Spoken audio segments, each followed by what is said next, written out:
Yes, as you just said, that we qualified for the final, Nedbank Cup final, and us as team, we're very happy.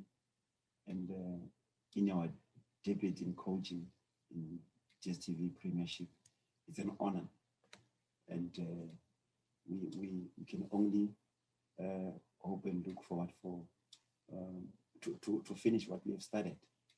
I mean, every coach would love to be the final and also to lead the trophy. But we're very humbled by what our guys have done to us. And bear in mind that the Tshakhuma is a festival and they had their problems. And now new management comes in and take over. In just 3 months, the team is in the final. So it shows out that there are some improvement. And there's a working relationship which is very healthy. And the environment also, we managed to try to improve here and there. The results are there to show up, okay, we're doing something right. But I appreciate the moment. I appreciate the opportunity, the trust that the management, the club chairman has in us, that we can continue and give him what he expected, which is a smile on his face. But it is a good journey. Although we have just started, but it's a good journey.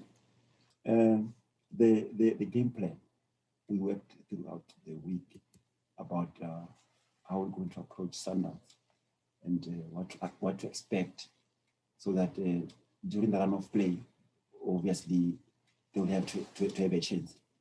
But let that not respecting how big they are, the CAF champions. They are number one on the log in the DSTV Premiership.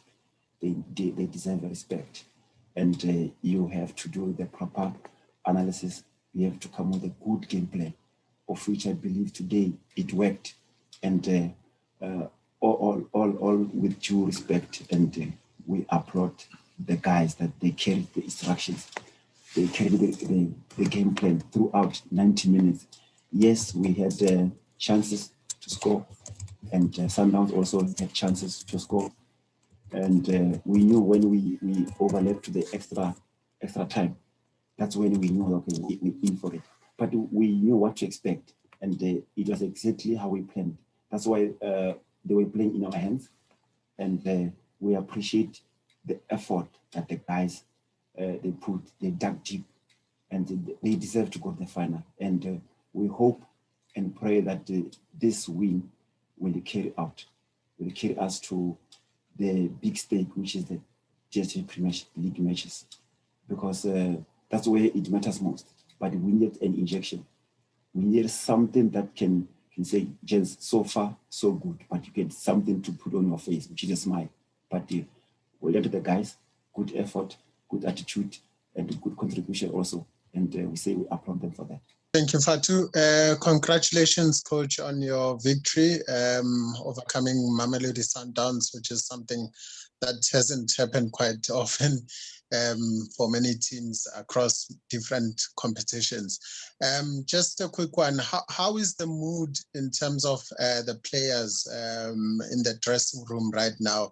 Because I would think right now they are probably jubilant. And is it the type of form that you think will ultimately see you guys maybe just getting off those relegation places, just moving a bit higher on the log? Thank you, Coach. Thank you for the question. They're jubilating. They are happy because individually they are very good. The quality is there. But we had to remind them and make sure we made them click and make a quality team. Group work effort, it was there to be seen by everybody. But this is what they can reward themselves from what they put through throughout the week. This is what they have to reward themselves for saying we sacrificed a lot, and what can we have to inject ourselves going to the league matches. And if not them to beat Sundowns, we must beat Sundowns. and they had an opportunity to do that, and they just did exactly that. So they are overwhelmed. They are very happy, and bearing in mind that we want this performance on the league matches. That's where, as we said, we have to climb the log, and we hope and believe that this will settle well in their minds, and by tomorrow morning, then it's gone. We focus more on where it matters most, which is to stay in the league. But you know what? We believe we're moving on. Coach, the second time this season that TTM have held Sundowns goalless, just how proud are you of that valiant defensive effort, and obviously Washington's performance in particular? We worked on the spine of the team, and the spine of the team starts with Arubi, and it goes to Dengani, it goes to the midfielder Edgar, go to up front TK. I mean, you cannot fault or try to single out, but there must be that one who give his best above everybody, and it's what he puts at training. We're not surprised to see what he did today, and for him to win man of the match, he deserved it, and it will wrap off to others. As I mentioned about the quality that we're having, we only want to make it a quality team. So individually, continue to win man of the matches, it will rub off to others, and that's where we want everybody to stay focused, everybody to stay together and fight on. Coach, congratulations on the victory. Interesting that both of you and Chipper, you're down there at the bottom, also battling relegation. But as you've indicated, that saving the status is also equally important, if not more important. How do you look at this Chipper team? And I think the final is in 2-3 weeks' time.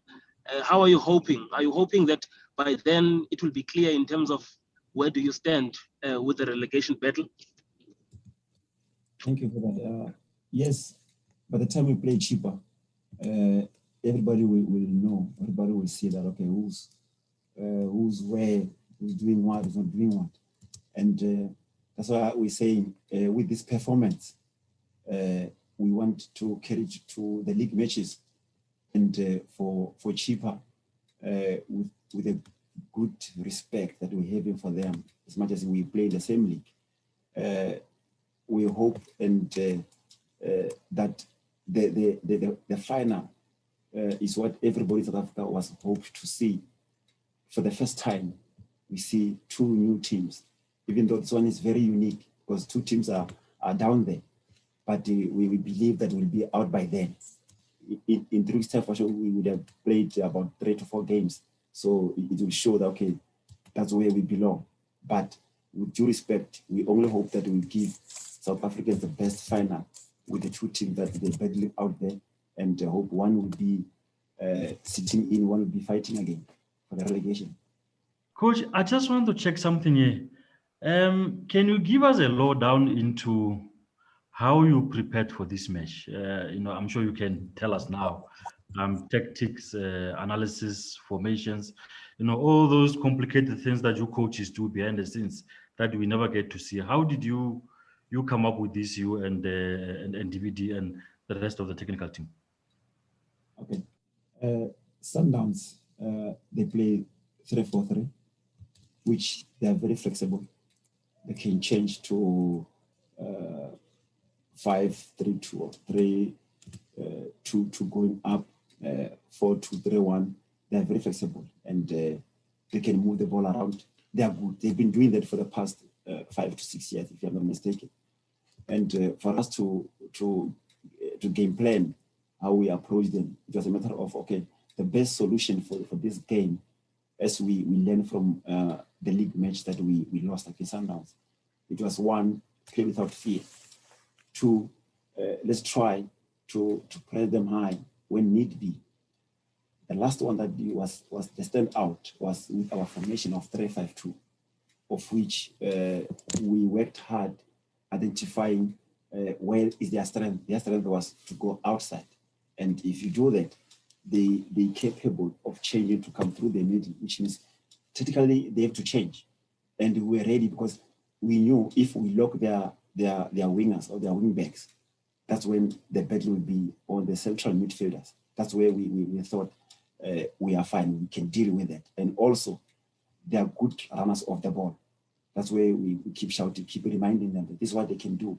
And once we dealt with that, they felt frustrated. And that's why we said, okay, you know what, we on for this game. And chances will be there. They will create 2 or 3 chances, and they had. And even as we managed to have one on the breaks, of which we could have get one, if not a penalty, we were just standing far much deeper where we couldn't see better. But the game plan was all about denying them the space to run because they can play between the lines. And we are happy that the players executed the game plan, and also for them to enjoy, play without fear. Everybody's watching, and you are the one that we have to go to the final. And the injection for this game was we played SuperSport, and we won against SuperSport. We played against Swallows. We won against Swallows. We played against on our journey, we had tough opponents. And this was an indicator to say, you can do this, can deliver. So I think this was a good preparation for us to go to the final. And we appreciate what we had as a challenge along our route to the final. Yes. Coach, I'm just interested in something. You arrived at Aces, I think, just a season after they had lost to Sundowns in the final, right? Yes. Okay. So this is going to be your first final? Yes. You mean in the coaching? As a pro, did you play in the final as a pro? Yes. I won against the SuperSport MTN8. I was with Swallows. Oh, yes. 2014. Was it 2014 or somewhere there? I remember it follows MTN8. Yes. Orlando Stadium. Thank you. Yeah, it was 2012. Okay. 2012, ne? Okay. Yeah. But I just want to go back because you are someone who's also been coaching more in the amateur ranks. But looking at the spell that you've had now on the PSL bench, what can you say about the level and how you've transformed yourself from coaching in the amateur ranks to the elite division? What have you learned up until now, being part of a technical team that's delivering a finalist? When I was about to hang my boots, I had to go back to what Coach Steve Komphela, actually all my former coaches, Clive Barker, they told me that, you know, you got something in you. When you retire, you have to come back. You got something that can help our players, if not the country. And when I hang on my boots, because we're not walking or running on the same path, I had to decide, where do I start? Because I want to become a coach. I want to be a coach. And I said to myself, let me go back to start at the grassroots level. I know I'm going to get there on top so that I can know the in and out of a player, the behavior and everything, how the player walk, how the player must run, everything that included in the coaching department. And that's when I've done that. I knew that this is a God-given talent, and I belong where the big fishes are swimming. And it wasn't surprising for me to be where I am, and also the trust that the chairman showed in us, saying South Africans have got the trust in our own blood. And with the experience that I gained, it was a matter of knowing exactly what to expect in terms of the player's behavior and adding to what I've gained as a soccer player, as a professional soccer player, if I can put it in that way. So it was very helpful for me to go down there, because down there is very tough. The amateur ranks is very tough. But I always came back and contact with the former coaches of Gavin Hunt to say, this is how far am I? Can I be able to come and see where I'm lacking? Where can I improve? How to do things? So when the opportunity comes, I just say, this is the right time for sure. And me and Coach David, with the advice of Dylan Kerr, as my former coach at ACES, it was very easy to translate what I've learned throughout my career. And the question that maybe one has to ask is, if a coach has to start coaching, which year exactly can you start? Which age can you exactly start? So if there's no answer for the age, right age to start coaching, then here we are. We can do this. Let's go on. And again, not forgetting to learn, because football is big, football is huge. You need so much experience in your walking path. The gold medal that you won, you were in the same team with Coach David. Did you reminisce about that coming to this game, or even post today's results?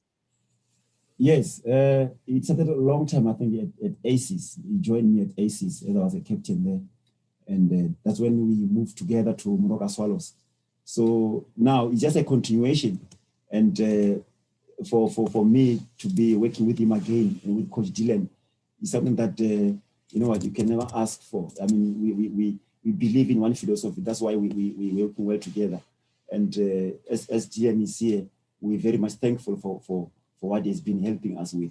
And with Coach David, you know what, we're preparing ourselves. Our country needs their own blood. They need their home soil boys to say, here we are. Can we dig deep? Can we be?